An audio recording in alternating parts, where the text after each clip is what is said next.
Baik, bismillahirrahmanirrahim. Assalamualaikum warahmatullahi wabarakatuh.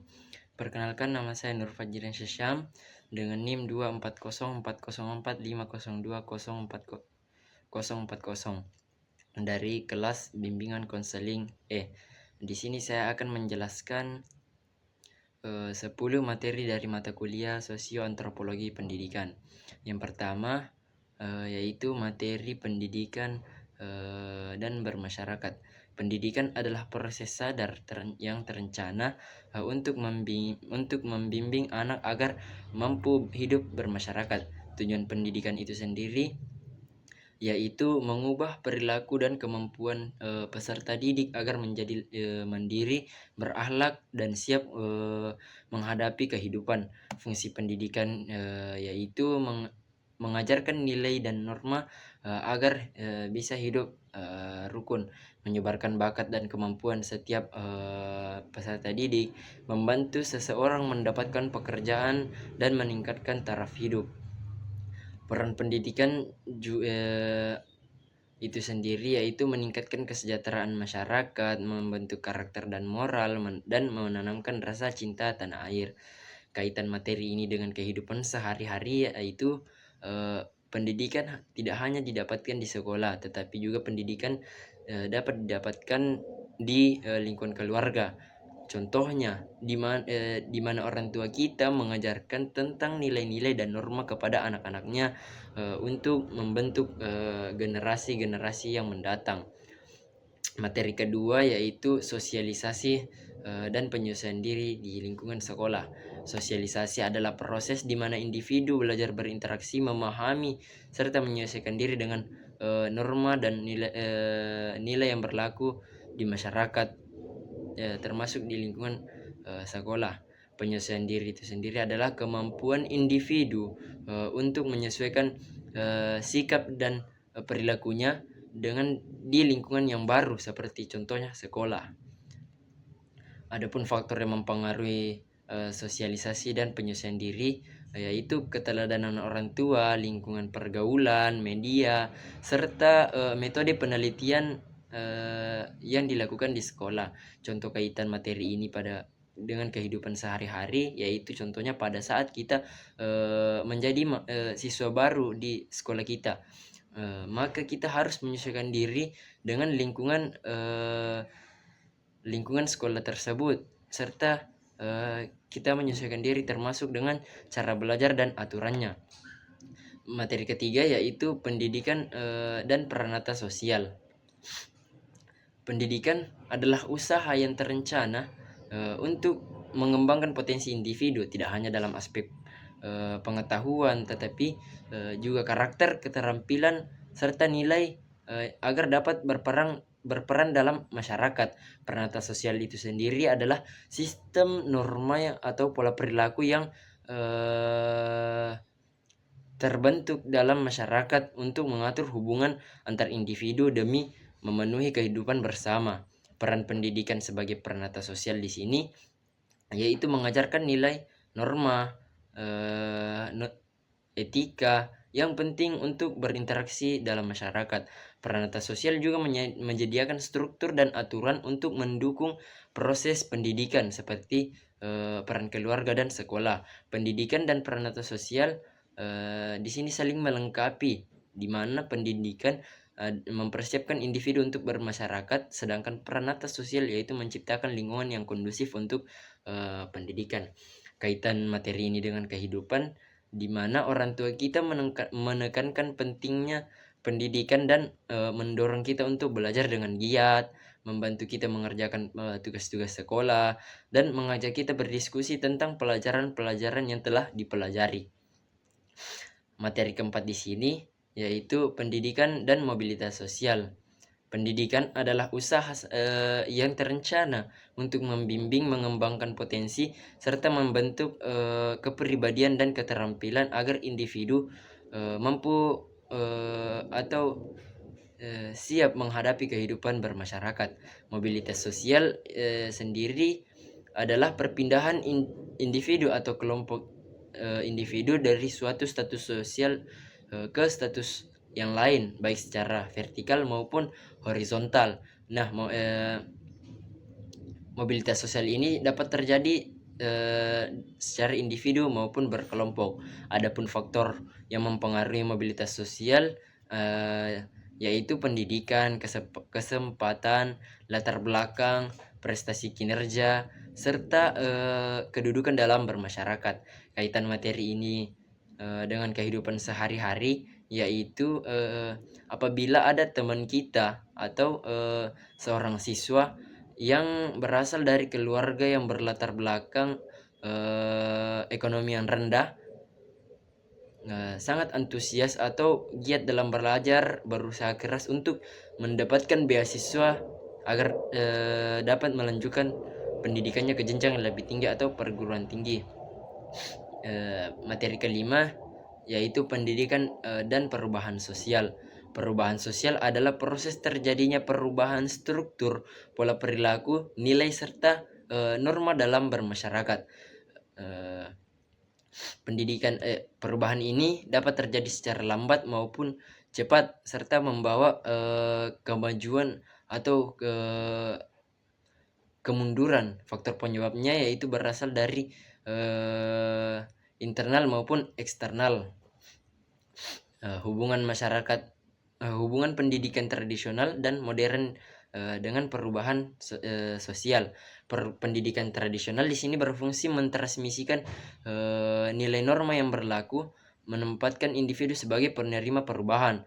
Pendidikan modern sendiri berperan menekankan individu sebagai agen perubahan sosial, di mana peserta didik didorong untuk berpikir kritis, kreatif, maupun berpartisipasi dalam bermasyarakat.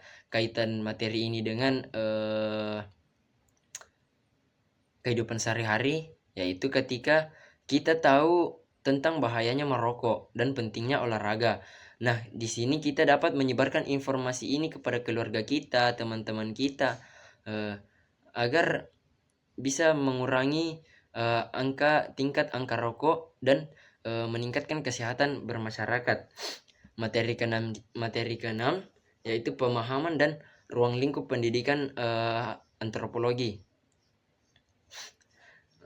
Nah, di sini antropologi berasal dari kata Yunani yaitu anthropos yang berarti manusia serta logos yang berarti ilmu. Jadi ilmu yang mempelajari manusia dari segi keberagaman fisik serta kebudayaan yang dihasilkan. Pengertian antropologi pendidikan sendiri yaitu penelahan akademis tentang sistem pendidikan dari sudut pandang budaya, kajian sistematik mengenai praktik pendidikan yang berperspektif budaya. Antropologi pendidikan juga dapat menambah wawasan ilmu pengetahuan tentang pendidikan melalui perspektif antropologi. Nah, adapun kegunaan antropologi pendidikan yaitu memahami budaya untuk meningkatkan toleransi serta mengurangi konflik sosial, pengembangan kebijakan pendidikan yang lebih inklusif dan relevan dengan kebutuhan bermasyarakat, serta mendukung penerapan pendidikan multikultural. Nah, kaitan materi ini dengan kehidupan sehari-hari yaitu pada saat kita masuk sekolah, maka kita semua berasal dari budaya yang berbeda. Nah, di sini mungkin ada yang mengalami kesulitan beradaptasi dengan norma atau nilai yang berlaku di sekolah. Di sini peran sebagai guru yaitu mengembangkan pendekatan yang lebih inklusif untuk membantu siswa agar merasa mereka diterima atau dihargai.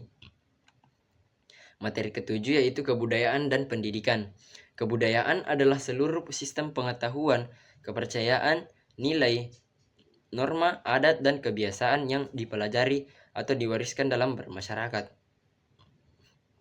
Pendidikan adalah usaha sadar dan terencana untuk menciptakan suasana belajar yang memungkinkan peserta didik mengembangkan potensi atau jati dirinya. Hubungan kebudayaan dan pendidikan yaitu saling berkaitan erat karena pendidikan berperan sebagai sarana utama untuk mewariskan nilai, norma, atau budaya dari generasi ke generasi berikutnya. Kebudayaan juga memberikan arah dan isi pada pendidikan sehingga proses belajar relevan dengan konteks sosial dan budaya masyarakat. Pendidikan juga berfungsi sebagai agen perubahan, memperkenalkan nilai-nilai baru yang relevan sejalan berkembangnya zaman. Adapun peran kebudayaan dalam pendidikan yaitu menjadi dasar pembentukan karakter dalam pendidikan seperti gotong royong, sopan santun, serta tanggung jawab yang disertakan dalam kurikulum di lingkungan sekolah, serta budaya yang positif dapat memperkuat pembentukan karakter siswa. Kaitan materi ini dengan kehidupan sehari-hari yaitu contohnya di daerah saya kan menggunakan bahasa tradisional, sehingga keseharian kita menggunakan bahasa-bahasa tradisional. Di sini sekolah mengajarkan kita tentang puisi, cerita rakyat, dan tradisi-tradisi lisan lainnya. Di sini tidak hanya membantu kita untuk memahami budaya sendiri, tetapi juga kita diajarkan untuk memperkuat rasa bangga terhadap warisan budaya kita. Materi ke-8 adalah pendidikan dan transmisi budaya. Pendidikan dan kebudayaan memiliki kaitan yang erat. Pendidikan berfungsi sebagai sarana yang menumbuhkan dan pengembangan potensi manusia sesuai nilai-nilai dalam bermasyarakat. Dalam pendidikan juga pengetahuan budaya atau nilai norma dapat diwariskan dari satu generasi ke generasi berikutnya. Transmisi budaya, adapun transmisi budaya dalam perkembangan institusi pendidikan. Nah, transmisi budaya adalah proses pewarisan nilai, norma, pengetahuan yang melalui pendidikan baik secara formal, non formal maupun informal. Institusi pendidikan di sini berperan penting dalam memastikan nilai-nilai budaya terhadap kelestarian transmisi budaya dengan perkembangannya zaman. Kaitan materi ini dengan kehidupan sehari-hari, contohnya, nah di daerah saya kan menggunakan bahasa tradisional, sehingga sekolah mengajarkan kita atau pendidikan mengajarkan kita untuk berbicara dan menulis dalam bahasa tradisional tersebut atau bahasa daerah, sehingga kita dapat berkomunikasi dengan anggota keluarga dan orang yang lebih tua. Karena di daerah saya itu orang tua lebih cenderung menggunakan bahasa tradisional dibandingkan dengan bahasa nasional, serta kita dapat memahami tradisi-tradisi lisan yang ada. Materi ke-9 yaitu budaya-budaya belajar. Budaya belajar adalah kebiasaan yang terbentuk di lingkungan pendidikan yang mempengaruhi cara belajar siswa serta makna dalam proses pembelajaran.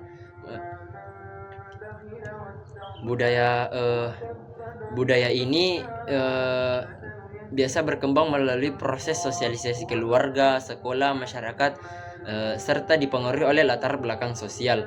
Adapun bentuk-bentuk budaya belajar yaitu membiasakan siswa untuk membaca secara teratur agar memperluas pengetahuan dan wawasan sehingga dapat membangun karakter pembelajaran yang baik. Bertanya dan berdiskusi agar dapat menciptakan suasana belajar yang kondusif dan saling menghargai pendapat. Dapat bekerja sama dalam kelompok untuk meningkatkan motivasi dan kinerja akademik.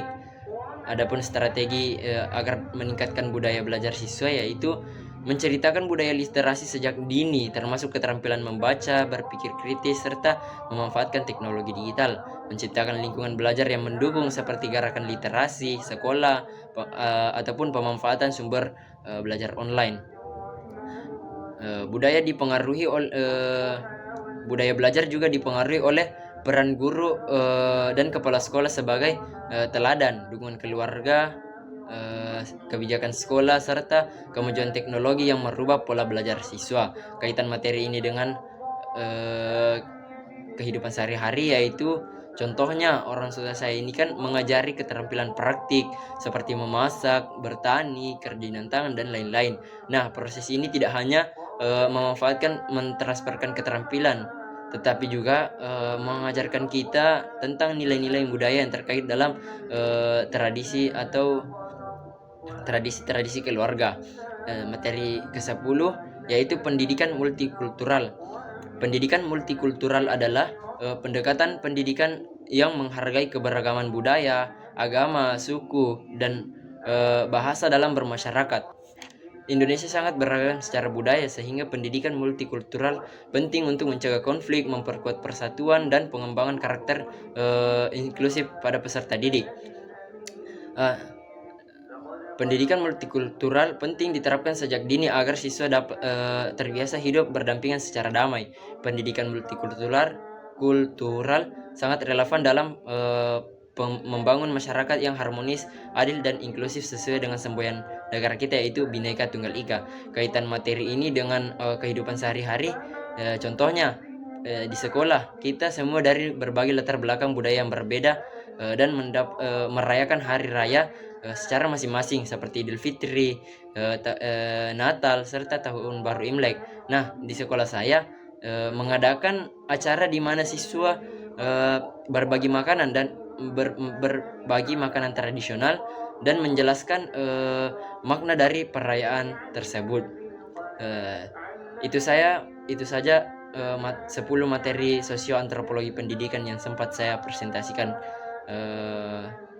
Mungkin kurang lebihnya mohon dimaafkan. Wabillahi taufik wal hidayah. Wassalamualaikum warahmatullahi wabarakatuh.